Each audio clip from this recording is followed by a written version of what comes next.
नमस्कार, मी भाग्यश्री फाटक. मार्केट आणि मी हा सोप्या मराठीतून शेअर मार्केट समजावून सांगण्याचा माझा एक उपक्रम आहे. बुधवारी मार्केट खूप तेजीत होतं, अर्थात अमेरिकेतलं. गुरुवारी ती सगळी तेजी नाहीशी झाली. या गोंधळामध्ये आज आपलं मार्केट कसं चालणार ते पाहावं लागेल.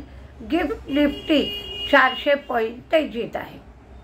त्या हिशोबाने बघितलं तर आपल्या इथे सेन्सेक्स 600 ते 700 पॉईंट तेजीत राहायला हवं.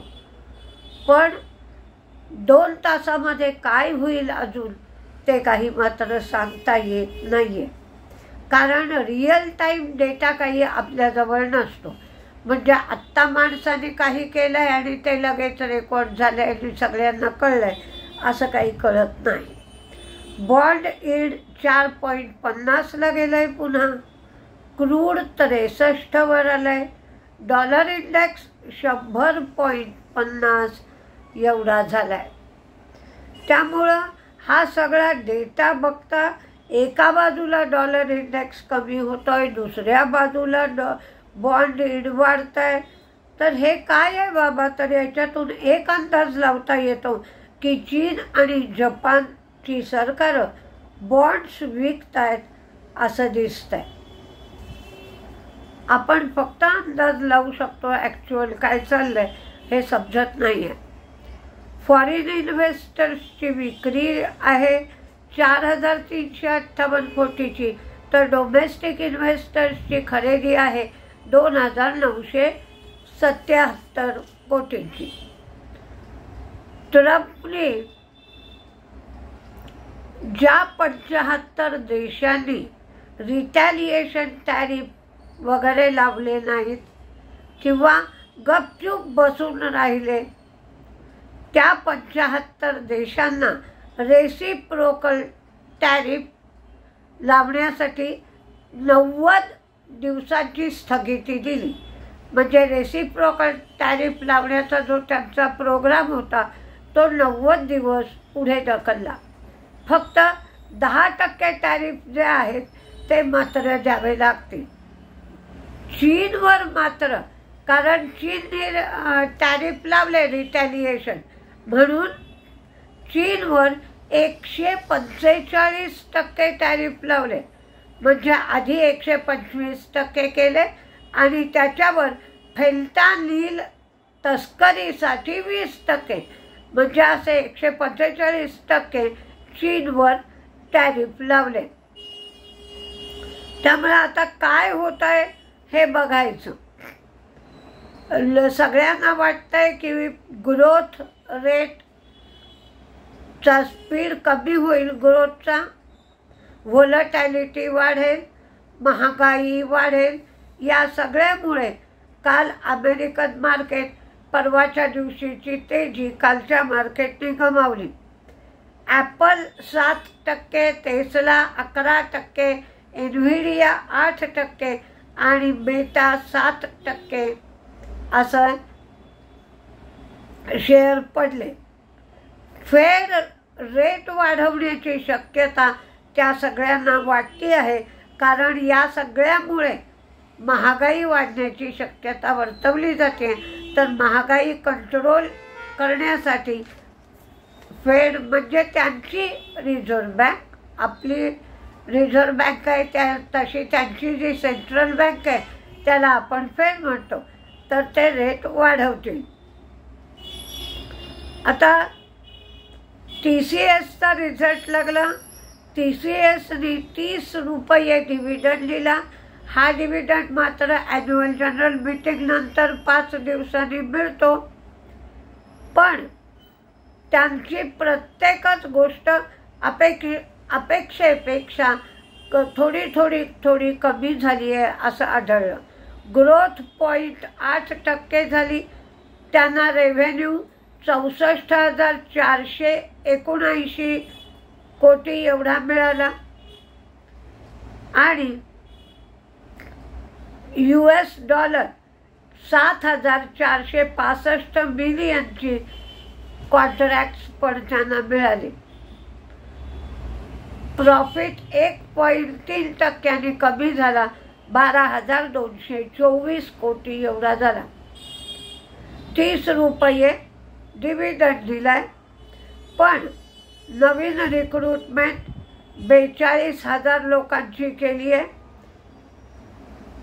AI साठी संधी आहे, भांडवली गुंतवणूक चालू आहे असं त्यांच्या मॅनेजमेंटने सांगितलं. Sun pharma, American court of appeal, US court of appeal यांनी सन फार्माच्या बाजूने निर्णय दिला आणि एका औषधाचं जे लॉन्च होतं ते थांबवलं होतं ते लॉन्च करायला परवानगी सुद्धा दिली. बायोकॉन, जोबेव्हाईन या औषधाला US FDAने मंजुरी दिली. हे कॅन्सरवरचं औषध आहे. भारती हेक्झाकॉम, इंडस टॉवरला इन्फ्रा बिझनेस विकण्याचा निर्णय त्यांनी स्थगित केला. SRF, गुजरातमध्ये दहेज इथे 239 कोटी गुंतवणूक करून उभी केलेली ॲग्रोकेमिकल फॅसिलिटीमध्ये कामकाज सुरू झालं. TCSला 2 बिलियनची डील मिळाली आणि त्यांचा ॲट्रिशन रेट 13.3%. आनंद राठीचा रिझल्ट लागला, प्रॉफिट वाढले, रेव्हेन्यू वाढले. आनंद राठीने 7 रुपये लाभांश दिला.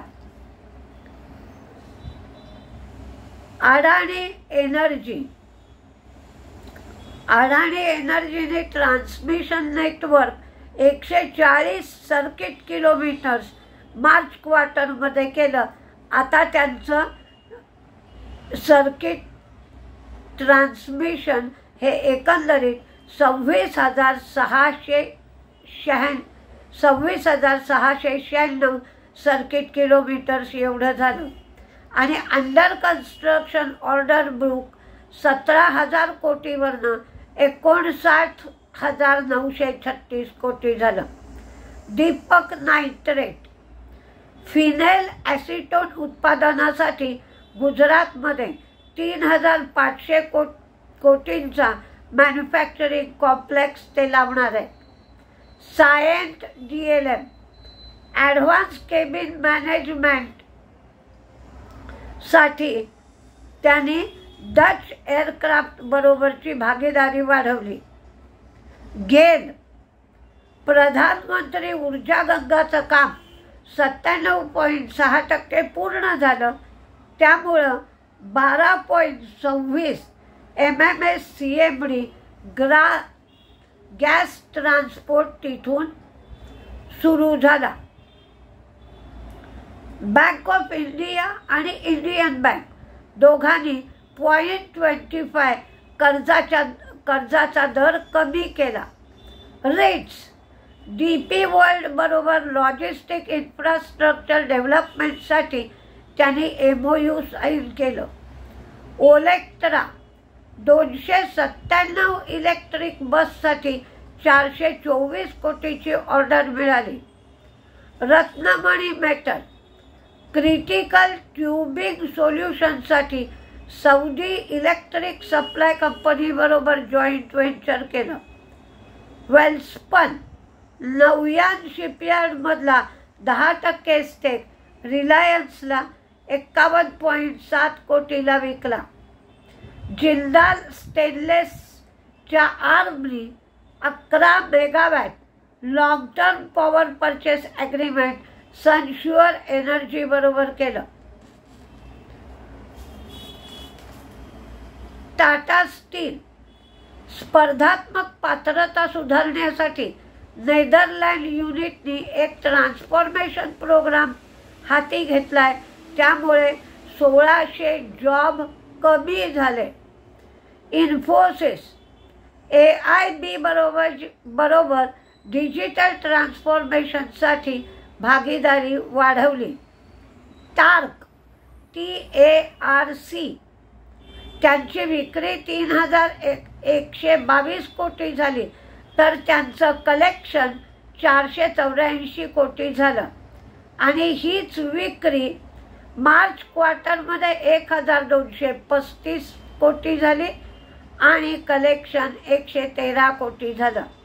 NBCC नोएडामधली 1185 युनिट त्यांनी रेसिडेन्शियल युनिट त्यांनी 1504.69 कोटीला विकली.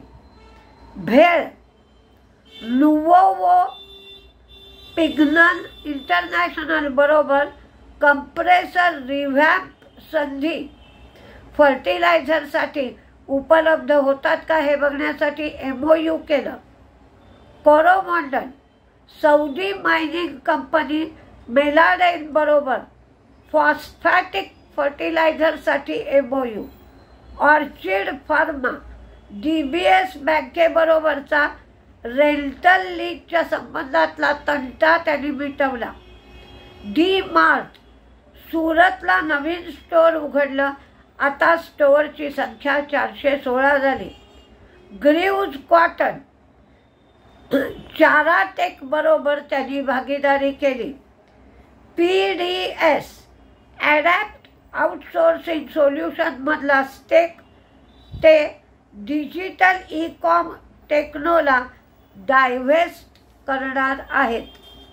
आता कोणते शेअर तेजीत राहतील आणि कोणते शेअर मंदीत राहतील याच्यामध्ये मी तेजीतल्या शेअरचा अधिक प्रमाणात समावेश केला आहे, कारण क्रूडचा भाव खाली आला.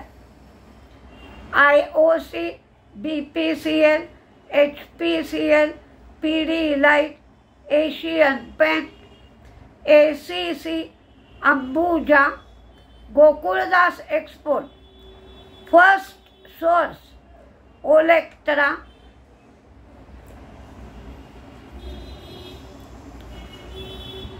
Apollo hospital, ICICI bank, Biocon, Concor, Axis bank, Sun pharma, Dixon, चंबर, गोदरेज CP किंवा Godrej consumer, Bharat forge, Biocon, Hindalco, NBCC, Godfrey Phillips, हुडको, ITC, Tata motors, Deepak nitrate, Hindustan zinc, Kopran, tech Mahindra, Aurobindo, Sun pharma, United Spirits, Mastek, Bajaj auto, Gland pharma, Infosys आणि Vadilal industry. तर मंदीमध्ये TCS, ONGC, Manappuram, Muthoot आणि IIFL हे 4-5 share मंदीत दिले आणि बाकीचे शेअर तेजीत दिलेले आहेत. तरी पण काय काय होत आहे हे बघायला लागेल, कारण बुधवार गुरुवार दोन्हीही दिवसांचा गोंधळच आहे. आणि एवढा टॅरिफचा गोंधळ याच्यापूर्वी झाला नव्हता. त्यामुळे बाबा पूर्वी असं घडलं होतं तर आता असं घडेल असं काही सांगता येत नाही. म्हणजे त्यानुसार की डॉलर इंडेक्स कमी होईल का, बॉन्ड यील्ड वाढतील का, काय काय होईल याचा काही अंदाज देता येत नाही. जसं जसं घडेल तसंच मला सांगावं लागेल. बघूया आता 9:15 वाजता काय काय होतंय ते. नमस्ते.